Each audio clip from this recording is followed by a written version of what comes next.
We just really want to talk to the Brain Trust first. Get a little history of the, the program and all of that.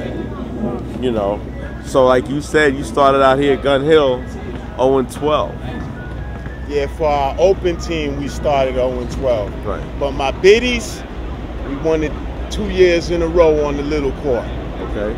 We had Ray Rice when we first started on the little court, and we had who else? We had Jomo right there. Jomo came out here with us when he was in high school on this big court, and we won it. Okay. So we used to win. Jeff. All the kids basically they grew up now to be really Team 914. With added in with Sean's veterans, Krabby and brothers like that.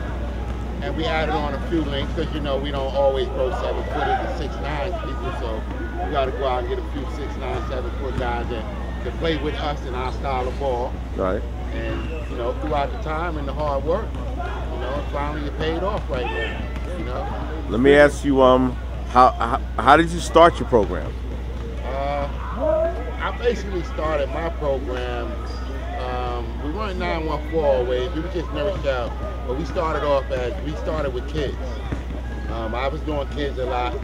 And basically what happened is my kids that I had back then grew into young men. And when they became young men, that's when me and Sean met each other. But we were rivals in our hometown. He had his grown man crew, and I had my young boy crew coming up trying to get in there. And we had two different styles. I was a press and attack, and he was more laid back with his zone, run his motion offense and stuff like that. I got most of my bread off pressing and attacking, and we played each other every year in the championship. And that's how Sean used to always brag about winning the chips. He used to get me because he had the veterans, I had the kids. And then what happened was we both decided we wanted to come to Gun Hill. So we brought our team out here. My team, I brought out 80% guards and got beat up on. His first year, he brought out a decent team and did pretty good. Then our second year in Gun Hill, we both made the semifinals. I had acquired Otis Hill from Syracuse and Nakia Miller from Iona, and that made me get bigger with my guards I had. And he had Krabby in there when they were young still. Larry Destroyer, and all them. And we got to the semifinals, and that year was the year when we said, we're never coming nowhere else, splitting our whole team up when we're from one town. And we decided right there that it's going to be Team 914, and everywhere we go, we're going to do it together. He'll take most of the older men, he'll do most of the older men team. Me and Calvin will make sure all the kids' teams is playing everywhere they're supposed to be at. And I do 1 or 2 men's teams when I have the time. And that's how the foundation got started. You do football too, right? Yeah, I do football. I started in New Rochelle as the foundation for youth football.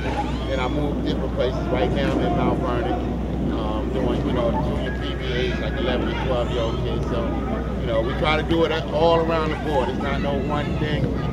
We do it all around. We just try to give our kids a different look so that they can go other places and see other people and meet people, and also integrate with other kids so that you don't have these type of wars where they just don't really know each other. They're not fighting over that they know each other or dislike it. They're fighting over just something really minor.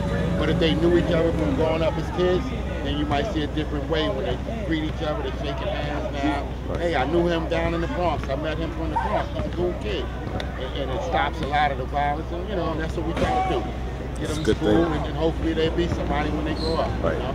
That's a good thing, man. That's a good thing. Always been impressed with your program. Always been.